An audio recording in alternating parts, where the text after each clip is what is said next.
तो विपिन, अपने को आप इंट्रोड्यूस कीजिए बोर्ड मेंबर्स के पास। Good afternoon sir. Good afternoon. Sir जैसा कि सर आप जानते हैं सर, मेरा नाम विपिन विपिन कुमार मिश्रा है। मैं मूलतः वाराणसी जिले का रहने वाला हूं और हमारा सर ग्रामीण पृष्ठभूमि से ही मेरा ट्वेल्थ हुआ है और ग्रेजुएशन मेरा बीएचयू से हुआ है सर, और पोस्ट ग्रेजुएशन भी मेरा बीएचयू से ही हमने 2014 में कंप्लीट किया है सर। तो आपके पोस्ट ग्रेजुएशन में सब्जेक्ट क्या रहे हैं विपिन जी? पोस्ट ग्रेजुएशन में सर मेरा सब्जेक्ट केमिस्ट्री से रहा है सर, इनऑर्गेनिक केमिस्ट्री तो सर। आपने ऑप्शनल ज्योग्राफी ऑप्ट किया है, तो इसके पीछे क्या कारण था कि क्या आपको केमिस्ट्री में आप अपने को खुद जो है उतना मजबूत स्थिति में नहीं पा रहे थे क्या? नहीं सर, ऐसा कुछ नहीं है, दोनों प्रैक्टिकल सब्जेक्ट हैं। दोनों में इंटरेस्ट पहले से भी रहा है सर। मेरा जो पोस्ट ग्रेजुएशन में केमिस्ट्री भले ही सब्जेक्ट रहा, उसमें एक माइनर सब्जेक्ट भी लेना पड़ता था, तो उसमें हमने सर ज्योग्राफी को ऑप्ट किया था। तो इंटरेस्ट मेरा शुरू से ही था सर, ऐसा कुछ नई विशेषता नहीं। दोनों प्रैक्टिकल सब्जेक्ट थे, दोनों इंटरेस्टिंग सब्जेक्ट थे, तो ज्योग्राफी को हम जनरली सर ऑप्ट किए इसके बाद। आप वाराणसी से बिलोंग करते हैं, कहा जाता है कि उत्तर प्रदेश की सांस्कृतिक राजधानी है। वर्तमान सरकार द्वारा सांस्कृतिक पर्यटन को बढ़ावा देने के लिए बनारस के लिए क्या क्या किया गया? अगर मैं आपसे 3 स्पेसिफिक स्टेप पूछूं, 3 ऐसे प्रयास जिसके आधार पर एक सांस्कृतिक पर्यटन के माध्यम से बनारस को प्रमोट करने की उत्तर प्रदेश सरकार की योजना है, वो क्या है? 3 स्टेप, 3 प्रोग्राम जो भी हो। उत्तर प्रदेश पर्यटन नीति जो अभी सरकार ने 2018 में लागू की थी सर, उसमें बनारस के जैसे कि विश्वनाथ मंदिर है सर, जिसके लिए बनारस मुख्यतः चर्चित है। विश्वनाथ मंदिर में विश्वनाथ कॉरिडोर को बनाया जा रहा है, उसको सर ग्लोबल ग्लोबल स्तर पे भी सर प्रचारित भी किया जा रहा है। उत्तर प्रदेश पर्यटन नीति के अंतर्गत सारनाथ को भी शामिल किया गया है मुख्य पर्यटन स्थान में सर, जो कि बौद्ध बौद्ध केंद्र भी माना जाता है, जहाँ गौतम बुद्ध ने अपना प्रथम उपदेश दिया था। और सर एक योजना चली है सर,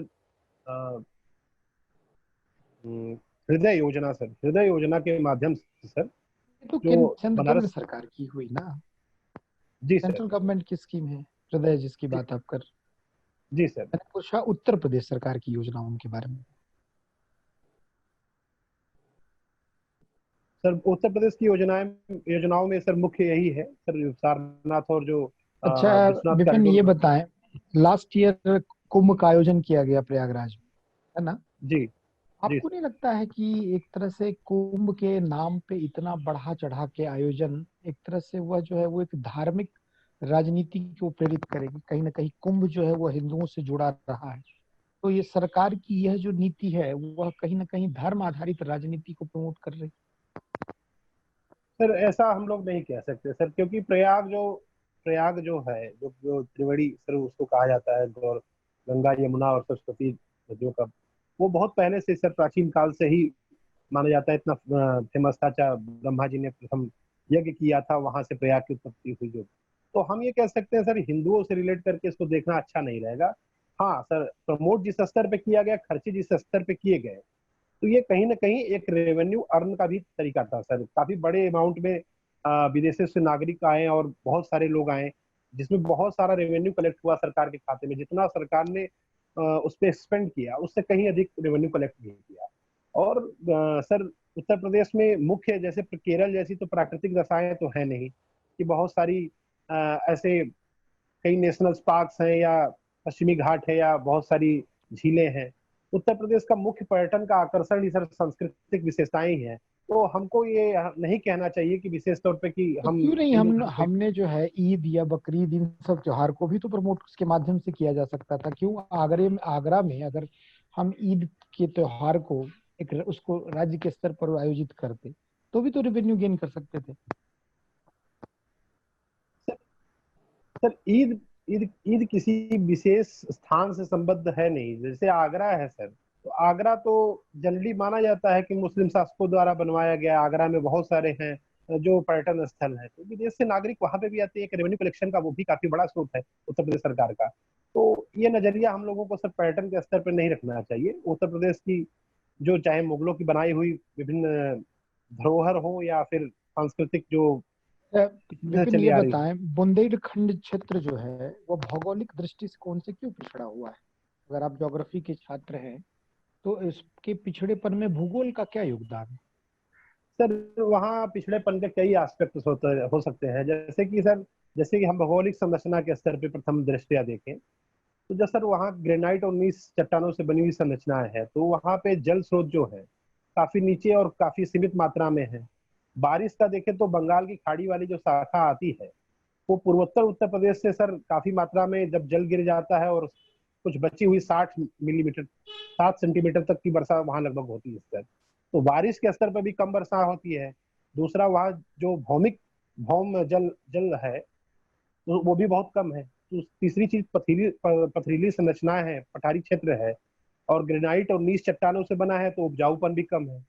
तीसरी चीज, पिछड़ेपन के कारण वहां अभी पूर्व, हम कह सकते हैं सर कि जो सरकारें आई भी कनेक्टिविटी के स्तर पे हो, चाहे वहाँ की अन्य योजनाओं को विफलता ही कह सकते हैं कि वो सर आज भी पिछड़ा हुआ क्षेत्र है। तो काफी कई कई सोर्सेस है उसके सर पिछड़ेपन के कारण। अभी पिछड़ेपन। सोनभद्र में स्वर्ण खदानों को लेकर काफी चर्चा में रहा, तो इसमें उत्तर प्रदेश सरकार की कुछ कमियों के बारे में भी राष्ट्रीय स्तर पर विवेचना की गई। क्या वो कारण था? आपको आइडिया हो उसके बारे में? Geological survey of India sir, BHU का जो था, बाद पहले जैसे जो र्यूमर उड़ा कि इतने लाख, इतने टन है, इतने हजार टन है, काफी बड़ी मात्रा में है, जबकि उसका ऑथेंटिक साइंटिफिक प्रूफ था नहीं, एक अनुमानित था।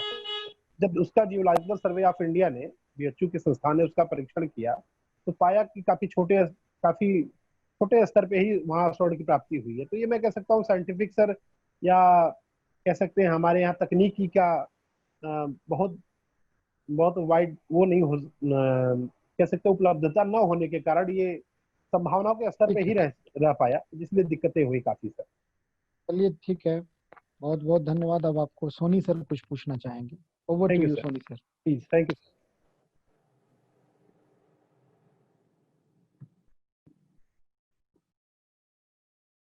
पा रहे हैं आप?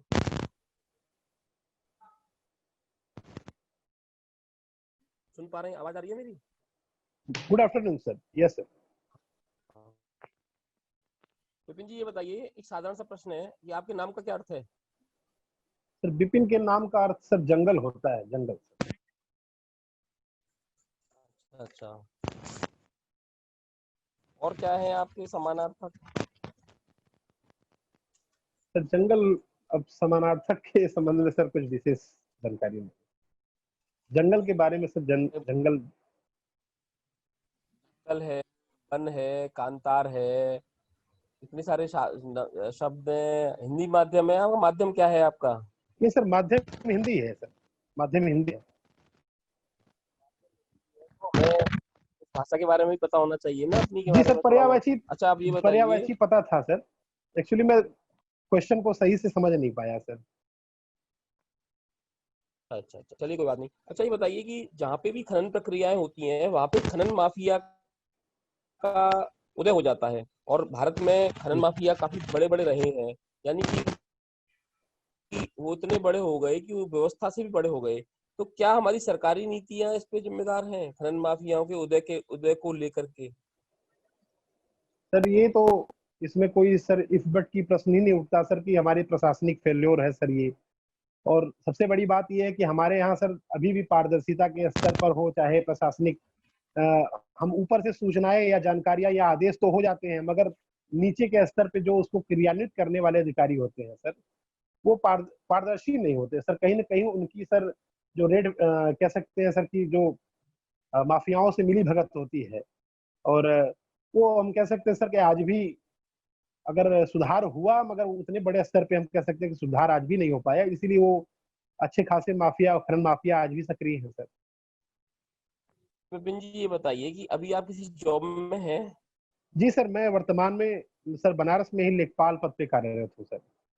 आप लेखपाल पद पे कार्य जी। कर रहे हैं, ठीक है। अच्छा, लेखपाल का जो कार्य है, आपने देखा होगा कि इस समय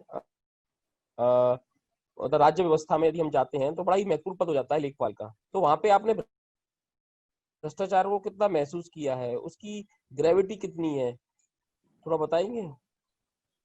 सर पहले जो भी रहा हो, हम 3 साल से सर जॉब में हैं, जब से हम आए तो ऑनलाइन प्रक्रियाएं इतनी ज्यादा हो चुकी हैं, सभी चीजें ऑनलाइन, डाटा हो गया है, सिस्टम हो गया है, तो भ्रष्टाचार के स्तर पे तो हम कह सकते हैं सर कि काफी बड़ा कुठाराघात किया गया है। भ्रष्टाचार अब बहुत कम हो गया है सर, बहुत लिमिटेड हम कह सकते हैं कि बस सुनने या देखने को कभी कभी मिल जाए सर ऐसी बातें, वो भी क्योंकि ऑनलाइन सिस्टम होने से सर सारी योजनाओं का क्रियान्वयन हो, चाहे सारे रिपोर्ट्स हो, चाहे जो भी हो, तो उसको वॉच काफी बड़े स्तर पे किया जा रहा है, तो भ्रष्टाचार काफी कम हो गया सर।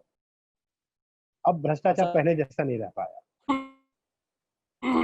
अभी आपने एक प्रश्न हमने आपसे किया खनन माफिया को लेके, जी फिर सर। खनन माफिया के जवाब में आपने कहा कि निचले स्तर पे लोगों की मिलीभगत हो जाती है, क्योंकि अभी आप जिस तरह के कार्य को कर रहे हैं, जिस तरह के जो लेखपाल पद है आपका, क्या कह सकते हैं कि उसी स्तर के अधिकारी जो है कहीं ना कहीं निचले माफिया कहें या फिर जो व्यवसायी वर्ग है या कहें कि जो कॉन्ट्रैक्टर है उनके साथ में कहीं ना कहीं उनके गठजोड़ स्थापित होते हैं सबसे पहले, उसके बाद में फिर ऊपर के स्तरों पे स्थापित होते हैं। तो अभी आपने एक शब्द का इस्तेमाल किया कि कार्य जो है वो ऑनलाइन हो रहा है, तो अब मैं आपसे ये जानना चाहता हूँ कि एक एसडीएम होने के नाते आप अपने जो भी आपका जो ब्लॉक रहेगा वहां पे आप किस तरह से कार्य करेंगे कि वहां पे पारदर्शिता आए और संवेदी प्रशासन की स्थापना हो। सर जैसे कि अभी खनन माफियाओं का चर्चा सर आपने किया, तो अभी भी मैं जैसे जिस पद पे कार्यरत हूँ उस स्तर पे भी मुझे खनन माफियाओं से सामना करना पड़ता है। आज भी मेरे क्षेत्र में भी होता है खनन, तो उसकी सूचना हमको तत्काल सर एसडीएम साहब को देनी पड़ती है। अगर मैं सर एसडीएम पद पे कार्यरत रहा तो इन सब सारी जितने भी हमारे अंडर में आते हैं कर्मचारी, पहली बात तो सारे कर्मचारियों की जवाबदेहिता कम से कम सूचना के स्तर पर मैं फिक्स कर दूंगा कि अगर अगर ऐसी घटनाएं घटती हैं आपके क्षेत्र में तो सर्वप्रथम प्राथमिक सूचना मुझे आप उपलब्ध कराएं। सूचना उपलब्ध होने के साथ त्वरित प्रक्रिया के अंतर्गत दोनों विभागों के कर्मचारियों को सर सम्मिलित रेड हम निर्देश देंगे। थर्ड सर उनकी रिपोर्टिंग करेंगे। चौथा, अगर मामला उनके उनके हाथ से बाहर का है तो बड़े प्रशासनिक अधिकारियों की मदद से सर हम उस पर कार्रवाई करेंगे। और प्रतिदिन के स्तर पर जहां भी ये खनन जैसी घटनाएं घटती हैं उन पर विशेष निगरानी सर हम लोग रखेंगे, हम रखेंगे। अच्छा, एक शब्द मैं जानना चाहता हूँ, प्रशासनिक नैतिकता, ये शब्द सुना है आपने कभी? सर क्या समझते हैं प्रशासनिक नैतिकता के बारे में? प्रशासनिक अधिकारियों की नैतिकता का मूल मर्त ये सर कि जो उनके जो कोड ऑफ कंडक्ट या कोड ऑफ एथिक्स है सर, जो उनके सर जो काम आए गए हैं उन कार्यों के प्रति उनका आचरण उनके मूल्यों के अनुसार ही होना चाहिए। अर्थात सर उनके कार्यों में जो हम एक्सपेक्ट करते हैं, जो मूल्य हम एक्सपेक्ट करते हैं कि उन कार्यों के आधार पर उनको पूर्ण करना चाहिए सर, उन नियमों को, उन कानूनों को, उन चाहे हमारे कानून हो, चाहे हमारे कोड ऑफ कंडक्ट हो, चाहे हमारे संविधान हो सर, उन्हीं के आधार पे अपने कार्य को करना, यही सर प्रशासनिक अधिकारियों की नैतिकता है। अच्छा, आपने लेखपाल के पद पे हैं आप, तो आपकी चार्टर ऑफ ड्यूटी या ड्यूटी चार्टर के बारे में जानते हैं आप क्या है? जी सर। तो बताइए जरा। सर हम लोगों को सर दैनिकी एक रिपोर्ट तैयार करनी पड़ती है, मतलब पर डे का लेखा जोखा हमको सर अधिकारियों को उपलब्ध कराना पड़ता है। तो पर डे का लेखा जोखा हम लोग सर डायरी एक होती है दैनिकी जिसको कहते हैं सर, उसमें हम लोग पर डे के अपने काम का लेखा जोखते हैं और महीने के अंत में अपने अधिकारियों को सर अपने एक महीने का समस्त कार्यों का विवरण उपलब्ध कराते हैं सर। नहीं, ये तो डायरी हो गई, आपकी चार्टर ड्यूटी पूछ रहा हूँ, आपकी ड्यूटीज क्या हैं? आपको सरकार ने आपके पद के अनुरूप क्या कर्तव्य दिए हुए हैं? जी, मुझे सर राजस्व ग्रामों में जो हमारे सर्किल क्षेत्र आते हैं, एक सर्किल में कई गांव होते हैं, तो प्रति गांव एक गांव में एक लेखपालों की जनरली नियुक्ति की जाती है। अगर छोटे गांव है तो 2-3 गांव दे दिए जाते हैं, वर्तमान में ऐसा ही है। उन गांवों के प्रति सर समस्त लिपिक जो लेख होते हैं, उनके गांव के समस्त भूमि का विवरण जो होता है, जैसे खसरा है, खतौनी है, उनको रखना। अगर जैसे हमको एप्लीकेशन विवाद कुछ है, उन विवादों को त्वरित निपटारण करना, और जैसी कुछ योजनाएं, सरकार की योजनाएं हैं, उनको क्रियान्वित करना, ये सर हमारे कर्तव्य, मूल कर्तव्य है। अच्छा, ये जो खतौनी शब्द की उत्पत्ति कहाँ से हुई है, ये बता सकते हैं आप? सर खतौनी जनरली सर सट सट संस्कृत शब्द सट स्पष्ट नहीं है सर, मगर ऐसा ही हमने सुना है सर। सट सट करके कुछ लिया गया, वो सट वार्षिकी करके संस्कृत में शब्द है, वहां से लिया गया है सर। इसका अर्थ होता है कि हर छह साल पे इसको सर हम लोगों को एक नया नया खतौनी तैयार करना होता है, वहां से शायद सर इस शब्द को लिया गया, मैं कंफर्म नहीं हूँ सर।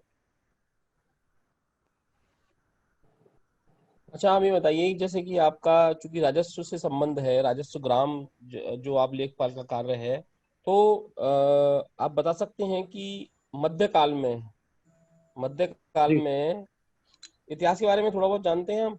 जी सर जी। मध्यकाल में ऐसे कौन सा शासक था जिसने भू राजस्व से संबंधित महत्वपूर्ण कार्य किए?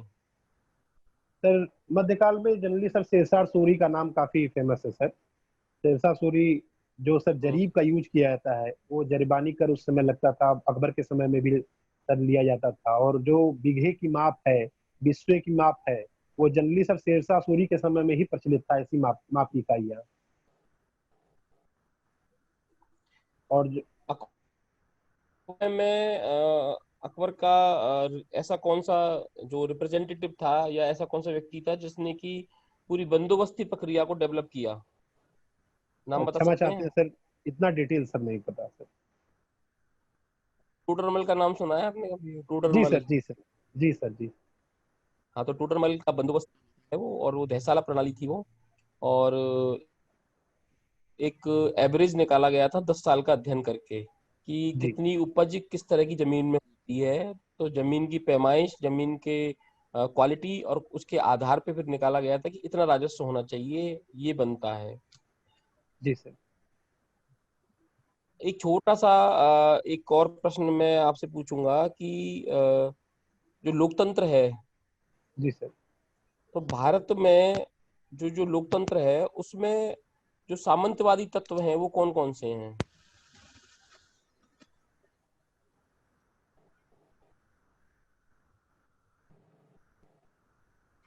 सर प्रश्न अच्छा, स्पष्ट नहीं हो पा सामंतवाद रहा सर। शब्द का मतलब? जी सर भारतीय सामंत लोकतंत्र में सामंतवादी तत्व कौन कौन?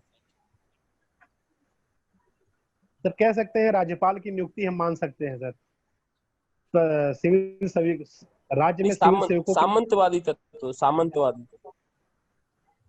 सर क्षमा चाहते हैं सर, स्पष्ट नहीं हो पा रहा है इसलिए। आप आवाज क्लियर आ पा रही है, नहीं आ पा रही? आप जी तो पहले अब तो आ ये रही है सर, बताइए। अभी आ रही है सर। मेरे हाँ, तो हाँ, अब आ रही है ना? तो मैं ये जानना चाहता हूँ कि भारतीय लोकतंत्र में सामंतवादी तत्व कौन कौन से हैं? सर जानकारी का अभाव है सर, अभी नहीं स्पष्ट हो। कोई बात नहीं, परेशान ना होइए। सामंतवाद शब्द या फ्यूडलिज्म करेक्टरिस्टिक, ये नाम सुने हैं कभी आपने? जी सर। जी सर, हिस्ट्री में हमने पढ़ा है सर इसको। हाँ, तो हाँ देखिए, तो जो सामंतवादी तत्व होते हैं, तो उनके बारे में कोई शब्द या कोई करेक्टरिस्टिक एक आध नाम पता हो तो बताएं आप। जी सर, सामंतवाद जनरली सर क्या था कि जब केंद्रीय, जैसे अगर कोई सर हमारे यहाँ राजा है, काफी बड़े क्षेत्र पे राज्य करता था, तो वो छोटे छोटे भागों को, जो दूर दराज राज्य थे या दूर दराज क्षेत्र थे, उनपे छोटे छोटे एक प्रमुखों को नियुक्त कर दिया करता था। वहां की वो भू राजस्व की उगाही और सैनिक ये रखना, उनको कुछ स्वतंत्रताएं दी हुई थी। तो सर जनरली वो सामंतों के माध्यम से ही संपूर्ण राज्य पे सर शासन करता था। देखिए ना, भारतीय जो लोकतंत्र है उसमें क्या है कि जनता से ज्यादा बड़ा नेतृत्व या कहें कि नायकत्व बढ़ चुका है। आप देखते होंगे, है ना? इसके अलावा यहाँ पे कई सारी और भी चीजें हैं, जैसे कि धर्म का होना, जैसे कि जाति का होना, जैसे कि बाहुबलियों का होना। ठीक है ना? और जब लोकतंत्र में जो जिस समय इलेक्शन होता है, तो जो इलेक्शन का आधार है वो जो कैंडिडेट की ईमानदारी, या कहें कि ईमानदारी या उसकी दक्षता ना होकर के अन्य सारे जो तत्व हो जाते हैं, वो कहीं ना कहीं जी हमारे सर। लोकतंत्र को प्रबुद्धता से दूर करता है। और ये जो सारे हैं, वो कहीं ना कहीं सामंतवाद, जिसको हम अतीत में छोड़ आए हैं, परंतु वो कहीं ना कहीं हमारे अंदर मोह है, वो सामंतवादी तत्व बार बार निरूपित होते रहते हैं। तो जी सर। लोकतंत्र का विकास होना इसलिए आवश्यक है, लोकतंत्र अपने अपनाए और सबसे बेहतर ये प्रणाली है, परंतु कहीं ना कहीं हमारे अतीत की जो समस्याएं हैं वो हर बार मुंह बाएं खड़ी हो जाती हैं। जी खैर, अब आगे का जो पार्ट है वो मैं सर से अनुरोध करूंगा कि सर आप आगे कंटिन्यू करें। Okay, thank thank you you sir. Soni sir. Good afternoon sir. Good afternoon. मैं आपसे ये जानना चाह रहा हूँ कि क्या आपने बाल श्रमिक विद्या योजना के बारे में कुछ सुना है? जी सर, अभी ये लेटेस्ट है, बहुत डिटेल तो नहीं सर, मगर ये सुना है सर कि जो अ, बच्चे जो श्रम कार्यों में लिप्त हैं और उनकी एज पढ़ने की है, उनको वहां से सर श्रम कार्य से मुक्त करते हुए सरकार की ये स्कीम है कि उनको शिक्षा के माध्यम से जोड़ा जाए सर, बाल श्रमिक विद्याधन योजना ये। किस किन क्लास के बच्चों को इसमें जोड़ा जा रहा है और क्या स्टेपन दिया जा रहा है इसमें? सर जनरली सर जो छोटे बच्चे हैं, जैसे 12 स्टैंडर्ड के पहले तक के, उनको सर ये देखा जा रहा है कि वो अगर श्रम से जुड़े हुए हैं तो उनको वहां से मुक्त करते हुए, अगर 16 साल के ऊपर हैं तो अगर श्रम जो हो वो, अगर हम कह सकते हैं सर कि अगर घातक श्रम न हो, ऐसा श्रम न हो इसमें उनके जान जाने की संभावना हो, अगर पार्ट टाइम हो, तो बड़े लोगों को, जो बड़े बड़े हैं जो साल से ऊपर, उनको कह सकते हैं कि उस कार्यों के साथ साथ शिक्षा दोनों को जोड़ना सर बाल श्रम योजना के अंतर्गत है सर। अच्छा, हाल फिलहाल में यूनाइटेड अरब अमीरात अंतरिक्ष के कारणों से कुछ चर्चा में रहा है, क्यों चर्चा में रहा है बताएंगे क्या? जी सर, अभी उसने सर 2 दिन पहले सर जापान से अपना एक मंगलयान रिलीज किया है सर। मंगलयान रिलीज किया है, इसलिए वो पहली अरब कंट्री का ऐसा देश हुआ है जिसने अपने लिए अब अपने देश से पहला मंगल मिशन भेजा है सर, इसलिए वो काफी चर्चा में है। अच्छा, मार्स मिशन पे यूएई के अलावा और कौन से 2 देश हैं जो कि अभी मतलब इसमें आगे बढ़ रहे हैं? सर क्वेश्चन अरब कंट्री से संबंधित है या फिर पूरे वर्ल्ड से सर? पूरे वर्ल्ड की बात कर रहा हूँ मैं। अभी सर एक्चुअली सर अभी अमेरिका जो है, उसकी नासा जो एजेंसी है, अभी वो भी मंगल मिशन के लिए काम कर रही है, और भारत मंगल मिशन अपना भेजा था, दूसरे मंगल मिशन के लिए वो भी अभी सर प्रयासरत है। लॉन्च कर चुका है उस मिशन को, उसके बारे में मैं पूछ रहा हूँ। भारत भी 2008 में सर मंगल मिशन लॉन्च किया था सर, और नहीं, अमेरिका आगे भी लॉन्च। अब की बात कर रहा हूँ, आगे जो होगा कौन कौन से और देश शामिल हैं इसमें, और उस मिशन का नाम क्या है? क्षमा चाहते हैं सर, पता ओके, नहीं। आपने प्ली बार्गेनिंग के बारे में कुछ सुना है क्या? जी sir. Plea bargaining. Bargaining sir शब्द के बारे में तो जानते हैं, प्ली बार्गेनिंग सर, क्षमा चाहते सर अभी। ओके, अच्छा एक चीज बताएं कि वैक्सीन के बारे में तो आपने सुना ही होगा। जी सर। अच्छा, अलग अलग तरह के वैक्सीन होते हैं, एक जेनेटिक वैक्सीन होता है, एक वायरल वैक्सीन होता है, एक प्रोटीन वैक्सीन होता है, एक होल वायरस वैक्सीन होता है। इनके बीच कुछ फर्क पता है आपको?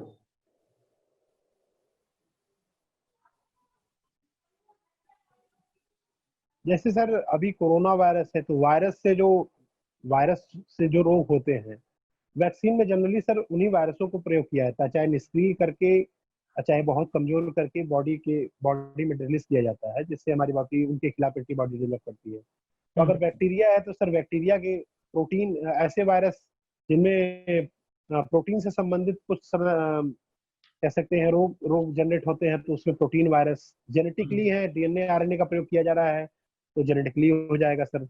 और वायरस है तो वायरस के लिए स्पेसिफिक तरीके से जो वैक्सीन प्रोड्यूस किया जा रहा है, और कैरेक्टरिस्टिक्स के स्तर पर सर उनकी जो हम कह सकते हैं कि संरचनात्मक विशेषता या उनकी जो विशेषताएं हो, उसी के आधार पर उसको हम लोग अंतर कर सकते हैं।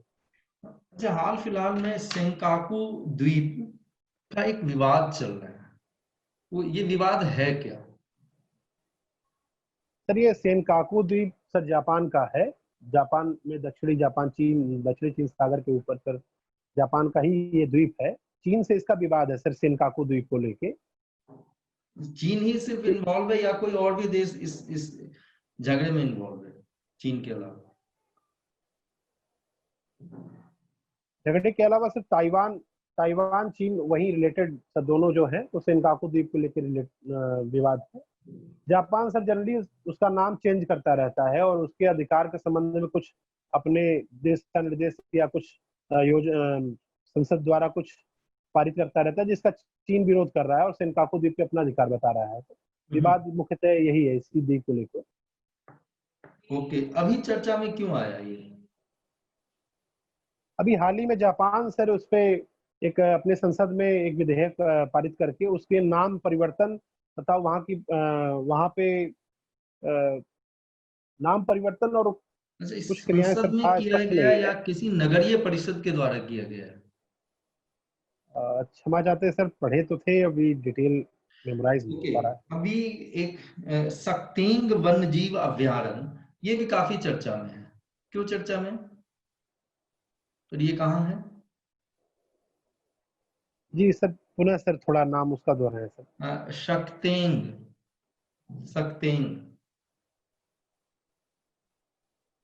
सर स्पष्ट तो नहीं, शायद केरल का है क्या, हाथी वाला जो। Okay okay. अच्छा, एक चीज बताइए कि ग्लोबल एनवायरमेंटल फंड के बारे में कुछ सुना है आपने? ये भी चर्चा में है। क्षमा चाहते हैं सर। ओके। अच्छा, ईरान एक रेलवे लाइन बिछा रही है, ठीक है, शावार पोर्ट से जैदान तक, ठीक है, ये भी चर्चा में है। और क्यों चर्चा में है ये बताइए पहले। चाबहार पोर्ट भारत डेवलप कर रहा है ईरान में सर, वहां से वो लिंक होके जैदान तक, जैदान से जनराज अफगानिस्तान तक ये रेलवे लाइन प्रोजेक्ट था, जिसमें भारत के माध्यम से भारत की कंपनी द्वारा वो डेवलप किया जाना था। मगर अभी हाल ही में सर ईरान ने उसको पुनः स्वतः डेवलप करने का कार्य शुरू कर दिया है, क्योंकि सर अभी हाल ही में कुछ दिनों पहले चीन द्वारा $400 बिलियन का ईरान में निवेश की परियोजना मतलब प्रस्ताव दिया गया है, जिसको ईरान ने स्वीकृत कर लिया। तो कहीं ना कहीं सर चीन के इन्वॉल्वमेंट के कारण ईरान ने कि $400 बिलियन का जो ये मतलब डील है, ये ऑलरेडी हो चुका है? जी सर, हो चुका है। ओके, तो इससे भारत पे क्या प्रभाव पड़ेगा? सर भारत पे तो काफी प्रभाव, सर्वप्रथम प्रभाव सर, अगर ईरान में चीन का आधिपत्य बढ़ता है तो हमारी 80% चाहे गैस की आपूर्ति हो, नेचुरल गैस की, चाहे तेल की आपूर्ति हो, खनिज तेलों की आपूर्ति, तो सर वही फारस की खाड़ी से ही होता है। तो सर दिक्कत ये होगा कि चीन का अगर आधिपत्य हो जाएगा तो जो हरमुज जल संधि है वहां पे चीन हो सकता है कुछ बाधा उत्पन्न करे। दूसरी चीज सर, जो अभी चीन का पाकिस्तान में ग्वादर पोर्ट है, जिसके माध्यम से चीन ट्रेड करना चाहता है या हिंद महासागर में अपने प्रभुत्व को बढ़ावा देना चाहता है, स्ट्रिंग ऑफ पेर्ल्स से उसका ये जो वन बेल्ट वन परियोजना है उसमें भी उसकी मजबूती आएगी, तो इंडिया को वो थोड़ा सा हम कह सकते हैं। तीसरी चीज ये है सर कि जो मध्य एशियाई देश है, चाहे अफगानिस्तान हो, चाहे कजाकिस्तान हो, चाहे उज्बेकिस्तान हो, तो वहाँ भारत की पहुंच जो है सर, जैसे अभी जो उत्तर दक्षिण नॉर्थ साउथ कॉरिडोर जो था, इंटरनेशनल नॉर्थ कॉरिडोर, चाहे कजाकिस्तान में भारतीय सैन्य बेस थी, तो वहाँ जो सर पहुंचने रास्ता जो था भारत का पारगमन रास्ता, उसमें व्यवधान उत्पन्न हो सकता है। तो काफी बड़े स्तर पे भारत को लॉस हो सकता है सर इस। चलिए विपिन कुमार जी, धन्यवाद आपका।